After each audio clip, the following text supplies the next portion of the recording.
All right. Hello again, everybody. This is Mike Rixey. I am the lead options instructor for NetPicks. Wanted to get a quick video out here this afternoon because we have some very crucial technical levels coming into play on the S&P 500.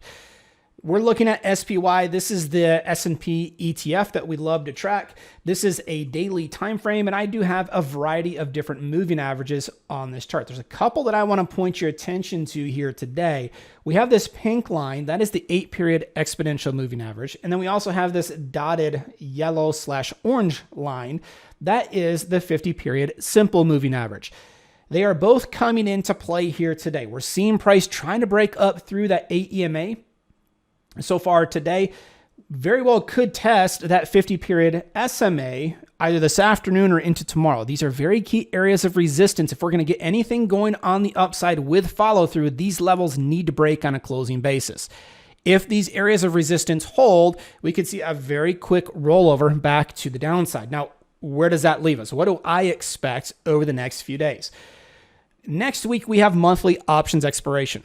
If we look back historically, monthly expiration weeks don't tend to show a lot of big volatile moves. They tend to lean bullish. Not in every situation. Doesn't mean the market can't sell off next week. It's not the norm. All right. So my expectation is for us to get a continued rally. It wouldn't surprise me at all if we rally into Friday and then into next week for monthly expiration. And then that really becomes the next big test. I fully expect further weakness in the weeks and months to come. But the problem that we're facing right now is everybody is bearish. Everybody's expecting the market to continue selling off. And normally when you start to see the market loaded in one direction, everybody expecting the same move, the market oftentimes likes to throw everybody a curveball. What that would look like here in the near term is a rally. We're already starting to see it the last couple of days. If this bounce continues, you're going to see a wave of short covering. All of those short sellers from the last few weeks are going to be left covering their shorts, and that can lead to further upside pressure. Coming into this week, you can see that we did have that nice sell-off. But the sell-off, look at this swing level. Let me get my data box up. You'll see this swing level from back in July. It was right here, back on July 26th. And we found support right around that 390 level. Notice how end of last week, early this week, that level was tested 4 days in a row and price just could not break below that level. Very key technical support level that we're going to want to watch if price rolls back over to the downside. That support level held things up, and now the last couple of days you can see this bounce it's been a start. It hasn't been anything overly impressive as of yet, but it really could start to materialize over the next couple of days. Tomorrow, as we end this week, and then early next week, I want to see if we can get a sustained bounce. I would welcome that. I still expect further weakness in the weeks and months to come, but I'd like to see a reset first. I did not want to continue chasing this move to the downside because we had so many stocks oversold. Really wanted to see a bounce because it would work off some of those oversold conditions, potentially give us the opportunity to play the bounce to the upside. And then at that point, once we start to test some of these areas of resistance, that's where I would look to reinitiate some short positions, potentially middle, late part of next week. And then we follow that up after a monthly options expiration. If we go forward to September 21st, that's a Wednesday afternoon, we have the next Fed meeting. We have the next Fed statement on interest rates. We know how ultra focused this market has been on the Fed. So that would be the next big test. They have continued to talk through, staying committed to raising rates, committed to fighting inflation, and we'll see if that is the next catalyst to give us a big wave to the downside. So we've got a little bit of a block of time here over the next week to potentially position ourselves for a bounce to the upside. Now, I want to walk you through a trade that we sent out to our members yesterday. Knowing that the market is oversold, expecting a bounce in the near term, I was going to some of the most oversold areas of this market. Some of the tech stocks, Apple, Amazon, Google, Microsoft, they are all overdone in the near term. If we're going to get that bounce to develop, it really needs to be led by the tech stocks. We're also seeing the financial names pretty strong here today. If you go through all of the financials, they're up near the highs of the session. That's a good start. If the tech names follow suit and we continue to see those tech names bounce, that could be the catalyst for the bounce going into next week. Amazon, this is the 130-minute chart.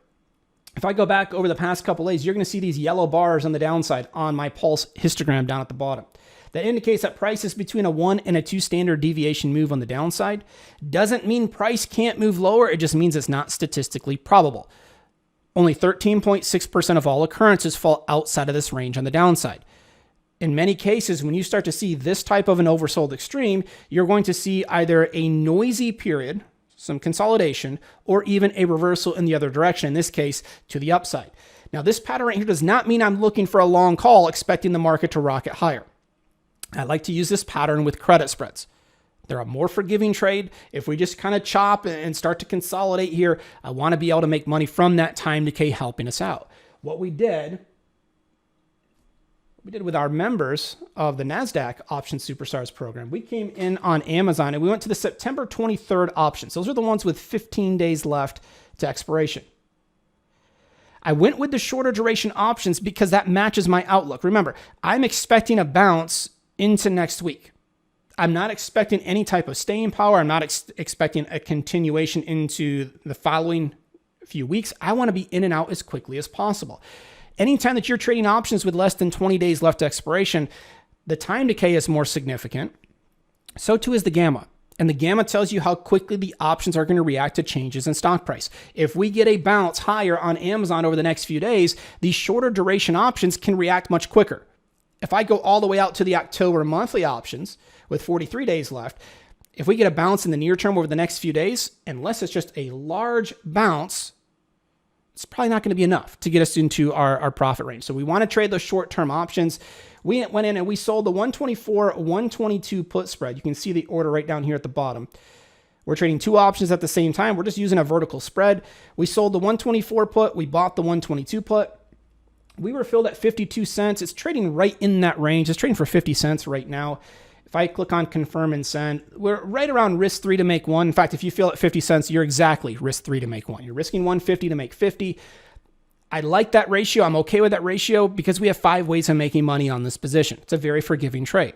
We make money if the stock moves up, down, or sideways. As long as price stays above 124, we're okay. I also make money from time decay adding up and from volatility decreasing. Now, I've got multiple routes to follow. I'm not solely dependent on a quick move higher on Amazon. I have multiple ways that I can make money on this position. If I'm dead wrong and the stock continues to sell off, the most I can lose is $150 per spread. A lot to like about this trade. Fully risk-defined trade. And you've got $50 of profit potential there. Keep in mind, we're only tying up $150. If you take this trade with 10 spreads, you're still only risking $1,500. Now, all of a sudden, you've got $500 of profit potential over the next 15 days. The ideal scenario for us, even though we do have 5 ways of making money on the trade, the ideal scenario is for the stock to move higher. That's how we're going to make money the fastest on this trade.